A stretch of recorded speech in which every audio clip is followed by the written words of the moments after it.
A frail elderly man suddenly collapses on the sidewalk in New York City. His legs give out, and he falls, clutching a briefcase that slips from his hands as papers scatter across the ground. Some people glance briefly but quickly move on, as if nothing had happened. For the old man, it felt like the end. What no one expected was that, at that exact moment, a very famous Hollywood actor was stepping out of a cafe nearby. And what he discovers about this elderly man will leave you in shock. Before we continue, let us know where you're watching from. If you enjoy stories like this, subscribe to the channel and join us tomorrow at 12:30 p.m. for another emotional story. Arthur Hayes walked through the bustling streets of New York like a shadow, a tired-looking elderly man with gray hair and worn-out clothes. In his hands, he held a battered briefcase, as if it were the most important thing in the world. People passed by him without a glance, rushing through their own problems. He walked slowly, as if every step was an effort. His eyes were always alert, darting to the sides and behind him. He seemed to be searching for something, or perhaps fleeing from someone. There was something about him, a mixture of sadness and urgency, that made even the most distracted notice there was a hidden story behind this man. Arthur clutched the briefcase tightly, as though afraid to lose it. As he walked, he muttered words to himself. "They can't erase this, not now." His voice was low, almost a whisper, but full of determination. He knew he was carrying something important, something that couldn't be ignored. Trying to get someone's attention, he approached a man in a suit on the sidewalk. "Please, sir, I just need a minute." But the man didn't stop. He simply shook his head and kept walking. Arthur tried again. "Miss, please listen to me." He reached out to a woman walking her dog. She glanced at him for a brief moment, then pulled the dog away without saying a word. Each failed attempt made Arthur feel more isolated. He wanted to scream, but knew it wouldn't help. No one wanted to hear what he had to say. As he continued walking, Arthur began to feel something strange. A tightness in his chest, weakness in his arms. His vision blurred, and his steps became heavier. He leaned against a lamppost for a moment, trying to steady himself, but the discomfort only grew worse. His breathing became irregular, and cold sweat dripped down his forehead despite the chilly New York wind. He looked around, trying to understand what was happening. "I have to hold on, not now. I can't stop," he murmured, gripping the briefcase even tighter. Arthur knew something was wrong with his body, but he also knew he couldn't afford to stop. The truth he carried was bigger than his pain, and he had to keep going, no matter the cost. Arthur felt the world around him begin to spin. His body grew weaker with each step, and his breathing became heavy and uneven. He clutched the briefcase tightly against his chest, as if it were the only thing keeping him standing, but his body was clearly giving out, unable to hold on for much longer. As he crossed the street toward a busy corner, a strange warmth rushed through his body, followed by dizziness that threw him off balance. He stumbled, leaning against a lamppost in an attempt to steady himself. His hands trembled, and cold sweat dripped down his forehead, despite New York's chilly wind. Arthur glanced around, searching for help, but the crowd continued to rush past him, oblivious to his struggle, as if he didn't exist. "I have to keep going. I can't stop now," he murmured, his faint voice lost in the noise of the city. He tried to take a few more steps, but his legs wouldn't obey him. He stumbled again, and this time he couldn't catch himself. His knees hit the ground. Arthur tried to push himself up with his hands, but he had no strength left. Finally, he collapsed fully onto the cold pavement, the briefcase slipping from his grasp. Papers spilled out, scattering across the street. He reached for the briefcase, his arm shaking, but he couldn't reach it. His eyelids grew heavy, and his vision began to darken. Lying on the cold sidewalk, Arthur tried to utter one last plea. "My briefcase," he managed to whisper, but his voice was so faint that no one around him seemed to hear. He knew he was losing consciousness. The sounds of footsteps, honking cars, and distant chatter faded, as if he were slowly drifting away from the world. Arthur believed this was the end. His mind was slipping further and further when he heard footsteps approaching, steps that stopped right beside him. A different presence was there, ready to change the course of his story. The hurried steps came from someone leaving a nearby cafe. Seeing Arthur collapsed on the sidewalk, The figure stopped immediately. For a moment they stood still, observing the elderly man lying on the ground while others hurried past, not even noticing. Something about the scene compelled them to act without hesitation. They set down the cup they were holding and quickly walked toward Arthur. Kneeling beside the elderly man, they touched his shoulder, speaking with a mix of firmness and concern. "Sir, can you hear me? Are you okay?" When there was no response, they quickly pulled out their phone and called for an ambulance. While speaking with the dispatcher, they glanced at the briefcase and the scattered papers around Arthur. Without hesitation, they began to gather the documents and tuck them back into the briefcase. They noticed that the papers contained what seemed to be important words and markings, but refrained from reading them. Their focus at that moment was on saving Arthur. Carefully, they draped their own jacket over Arthur, trying to shield him from the cold while waiting for help to arrive. Even unconscious, Arthur seemed to hold on to the briefcase with the little strength he had left. It was evident that it meant everything to him. Finally, as the man adjusted the jacket over Arthur, he raised his face. It was Keanu Reeves. He looked again at the briefcase and thought, what could this man be protecting so desperately? The ambulance arrived within minutes, but for Keanu Reeves, it felt like hours. He stayed by Arthur's side as the paramedics checked his condition. Extreme exhaustion and signs of severe dehydration, one of them remarked. Keanu observed closely, still clutching the briefcase tightly against his chest. "Will he be okay?" Keanu asked, his voice filled with concern. The paramedic responded cautiously. "We're stabilizing him, but his condition is critical. He needs urgent care." As they loaded Arthur onto the stretcher, one of the paramedics turned to Keanu. "Are you related to him?" Keanu hesitated for a moment before answering. "No, but I can't leave him alone. Can I come with you?" The paramedic nodded, and Keanu climbed into the ambulance with Arthur, bringing the briefcase along. During the ride to the hospital, he watched the elderly man lying unconscious. The pale face and frail body told a story Keanu didn't yet understand. He looked at the briefcase, sensing it held something important, something that couldn't be ignored. As the ambulance sped through the streets of New York, Arthur began to mumble something, his voice so faint it was barely audible. Keanu leaned closer to hear and caught only a few words. "My briefcase. Don't lose my briefcase." Upon arriving at the hospital, Arthur was rushed straight to the emergency room. Keanu stayed in the waiting area, clutching the briefcase and trying to process what had happened. He didn't know this man, but something about the situation made him feel he had a role to play. He looked at the briefcase again, sensing the physical and symbolic weight it carried. After what felt like an eternity, a nurse approached him. "Are you the one who brought in the elderly man?" she asked. Keanu stood immediately, his heart racing. "Yes, that's me. How is he?" The nurse took a deep breath before replying. "He's in a very delicate condition. We've done our best to stabilize him, but we don't know if he'll make it. The next few moments are critical." Keanu nodded, a knot forming in his throat. He thanked the nurse and sat back down, clutching the briefcase even tighter.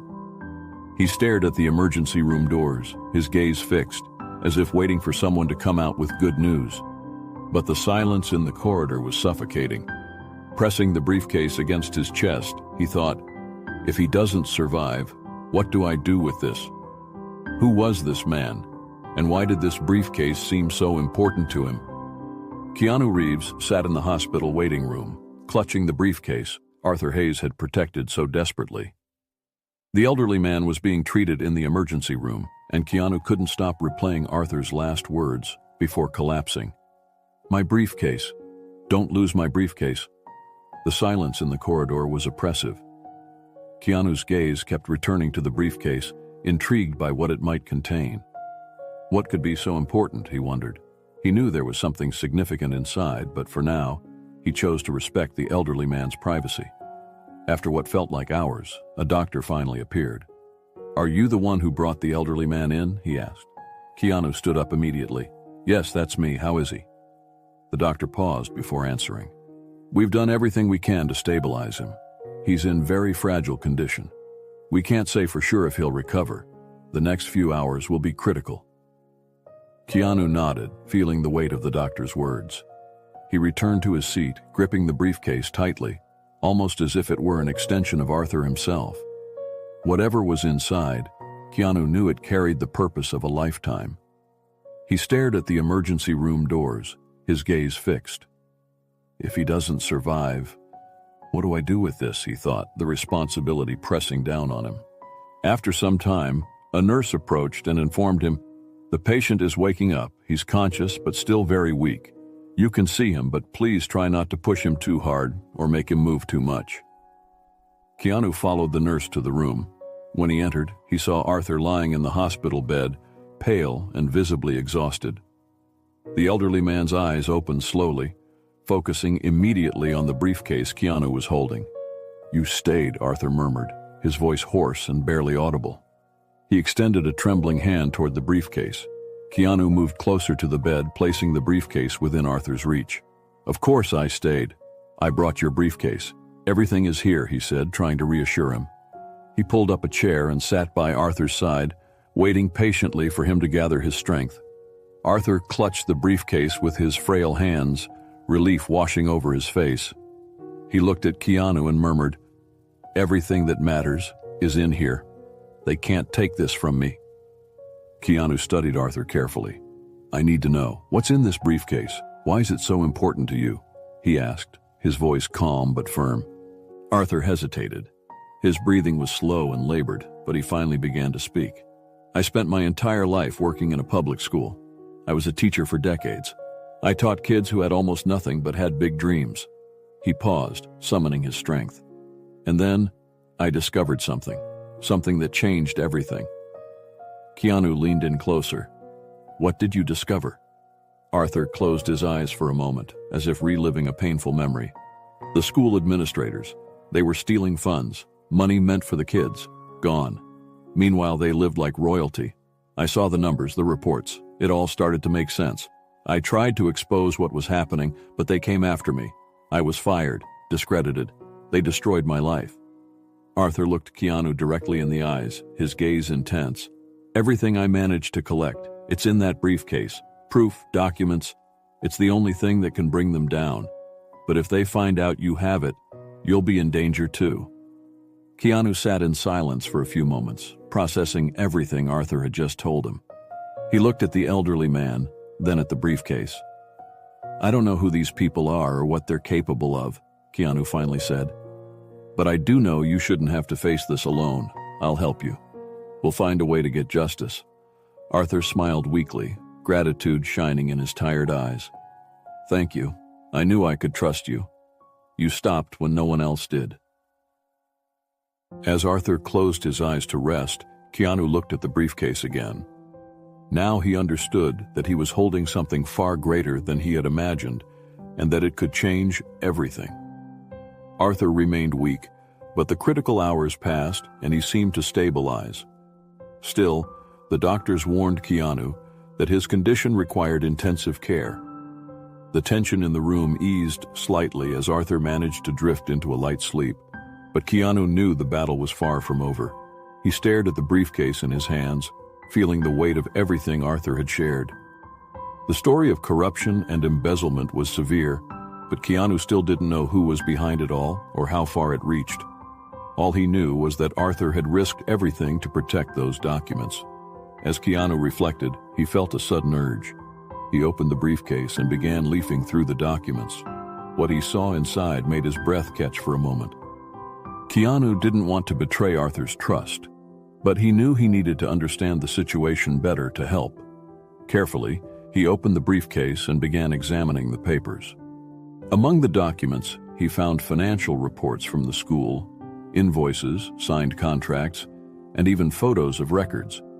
Everything pointed to large sums of money, meant for school programs, being embezzled. One detail stood out: the name of a charity organization that supposedly managed the funds but appeared to be a front. The school's directors were clearly involved, but the scandal seemed to extend beyond them. Certain names and signatures appeared on multiple documents, suggesting the involvement of others. Keanu's attention was drawn to a handwritten letter by Arthur. It detailed his attempts to expose the scheme and the persecution he endured afterward. Keanu began to grasp the scale of the injustice Arthur had faced. and the immense courage it took for him to keep fighting. As he flipped through more papers, he came across something that made him pause. It was a list of names, some of them familiar. Local politicians and influential figures were tied to the scheme. This wasn't just about one school, it was something far bigger.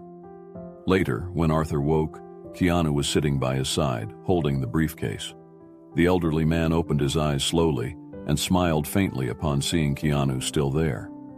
"You opened it, didn't you?" Arthur asked, his voice weak but without a trace of reproach. Keanu nodded, placing the briefcase on Arthur's lap. "I did. I needed to understand what you're up against to know how to help. And now I see this is much bigger than I thought." Arthur sighed, looking at the papers inside the briefcase. "I knew I couldn't do this alone. That's why I tried taking these to the authorities. But every time I got close, they found me. They have eyes everywhere. That's why I've been running." "Now you have me," Keanu said firmly, "and I won't let them stop you this time." Arthur took Keanu's hand, his gaze serious. "But you need to understand, helping me means they'll come after you too. This isn't just about me. It's about what these people will do to protect themselves." Keanu knew the danger was only beginning. Keanu started reflecting on their next steps. "Have you tried taking this to someone trustworthy?" he asked. "I've tried everything, but they control the right people. I need someone who has the strength to get this into the right hands, no intermediaries." Keanu frowned. "Journalists. We need reliable journalists who can expose this publicly before they have a chance to react." Arthur nodded weakly. "But we have to act fast. If they find out these proofs are here, it will be too late." Keanu stood and began organizing the documents. "We'll start planning," he said. But even as he spoke, he felt the weight of unseen eyes. The tension in the air was undeniable. He glanced toward the hospital room door and then back at Arthur. For the first time, he realized how deeply intertwined he now was in this dangerous web. What had started as a simple act of kindness was becoming a fight for truth and survival. Decades ago, Arthur Hayes was a vibrant and passionate man, deeply committed to teaching. He devoted his life to inspiring children in a public school in New York, where many families struggled to make ends meet. Despite the challenges, Arthur always found ways to motivate his students, seeing potential where others saw difficulties. Arthur was more than just a teacher. To many of his students, he was a mentor, a guide, and in some cases, the only adult who truly believed in them. "Education is the key to changing the world," he often said with a smile, even on the hardest days. In flashbacks, we see Arthur in his classroom, teaching math through simple, relatable examples, helping a struggling student with reading, and even organizing fundraisers so that students could participate in school field trips. But like every story, there was a shadow looming over his life. Even on the happiest days, Arthur noticed something off about the school's administration. One afternoon, Arthur flipped through financial reports during a break between classes. Something didn't add up. The numbers weren't aligning, and funds earmarked for the students seemed to be disappearing. Arthur began investigating. Volunteering to assist with the school's budgeting, a task that most teachers avoided, he uncovered the first signs of irregularities. Financial reports revealed significant sums of money allocated to programs for underprivileged students, yet none of those programs appeared to exist. Where was the money going? Arthur began asking discreet questions, but the answers were always vague or evasive. One day, he stumbled upon something undeniable, a series of transactions involving a charity organization that seemed non-existent. The name of this organization appeared repeatedly in the reports, always tied to large withdrawals. Arthur knew he had uncovered something deeply wrong. Printing the evidence he had gathered, Arthur took it to the school's principal. "We need to talk about this," he said, placing the documents on the desk. The principal looked at the papers, but his reaction wasn't one of surprise. It was one of cold indifference. "You shouldn't be meddling in this, Arthur," the principal replied. After that conversation, Arthur's life began to unravel. He was called into meetings where he was accused of misconduct. His once exemplary performance as a teacher was suddenly questioned for baseless reasons.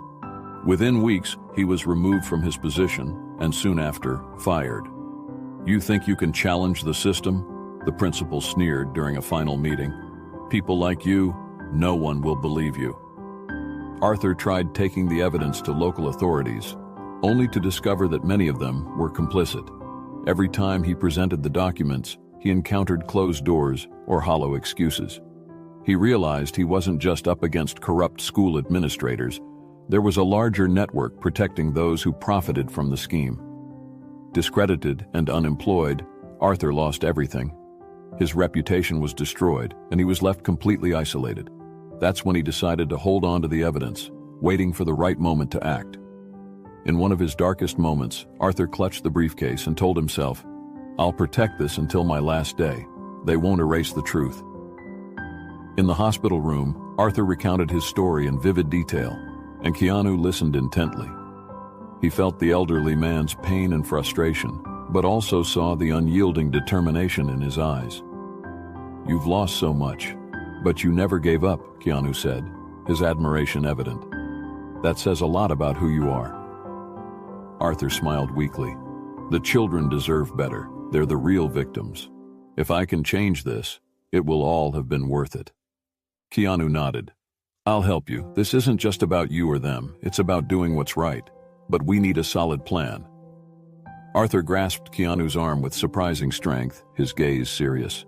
"If you walk away now, everything will be for nothing. I trusted you, and I need your help to see this through." Keanu knew there was no turning back.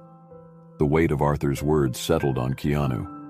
He understood the stakes, not just for Arthur, but for the children and the countless lives impacted by the corruption. Together, they began discussing their next moves. The road ahead would be dangerous, but Keanu was resolved.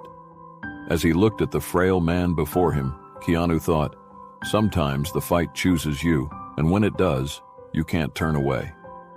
Keanu Reeves sat silently for a moment, staring at Arthur. The weight of the situation pressed down on him like a crushing wave. He had the option to walk away, return to his quiet life, and ignore everything he had just learned. But deep down, he knew he couldn't do that. "I'm going to help you," Keanu finally said, his voice steady and full of resolve. "I don't know what's going to happen, but this can't stay hidden. We're going to expose the truth." Arthur smiled, a tired but genuine smile. "Thank you. I knew you were the right person for this. I don't know how I'll ever repay you." "You've already done your part," Keanu replied. "Now it's my turn." In the days that followed, Keanu and Arthur began crafting a plan. The priority was to protect the evidence and ensure it reached the right people. Keanu used his network to find trustworthy journalists, people who could investigate the scheme without fear of being silenced. Meanwhile, Keanu made sure Arthur received the medical care he needed. The elderly man was slowly regaining his strength, but time was still of the essence. They decided to hand the documents over to a respected investigative reporter. When the reporter saw the evidence, he was shocked and vowed to work tirelessly to expose the scheme. "This is going to shake the system," he said, poring over the reports. That night, as Keanu reviewed their next steps, Arthur looked at him with unwavering seriousness. "I've trusted you with my life. Don't stop now. The truth has to come out." As the evidence was analyzed and the reporter began publishing the first articles, the threats started rolling in. Anonymous phone calls, suspicious stares, and cars that seemed to be following Keanu and Arthur became frequent occurrences. But Keanu didn't back down. He knew their best protection was ensuring the story reached as many people as possible. One evening, while they were reviewing more documents in Arthur's hospital room, Keanu found a note slipped under the door. He opened it and read, "Stop now. This is your only warning." Keanu showed the note to Arthur. The elderly man glanced at it and said, "They're scared. That means we're winning." Keanu tore the note in half and looked at Arthur. "We're not stopping. Not now. Not ever." Finally, the story made national headlines. The scheme was exposed, and those responsible were identified and arrested. School administrators, local politicians, and other key players were brought to justice. The stolen funds began to be recovered and redirected to the school programs they were meant for. Arthur, who had been discredited for so long, was now celebrated as a hero. People shared his story of courage and resilience far and wide. Even so, he chose to live a quiet life, away from the spotlight. I just wanted the kids to get what they deserved, Arthur told Keanu as they watched the news in the hospital. Keanu ensured that Arthur had all the support he needed to rebuild his life. He helped organize funds for Arthur's care and promised to visit him regularly. During their final meeting before Arthur left the hospital, the elderly man held Keanu's hand. "You changed my life. I don't know how to thank you." Keanu smiled warmly. "You changed mine too. You taught me that sometimes the most important stories come from the people the world overlooks. It was an honor to help you." As Arthur left the hospital, supported by Keanu, the world outside seemed a little brighter, a little more hopeful. The truth had prevailed, but Keanu knew that the fight for justice never truly ends. Sometimes the most forgotten person carries the most important truth. Never ignore someone who needs help. You could be the difference the world needs. If you enjoyed this story, we have many more that will warm your heart. Click the screen to explore more stories of hope, compassion, and resilience.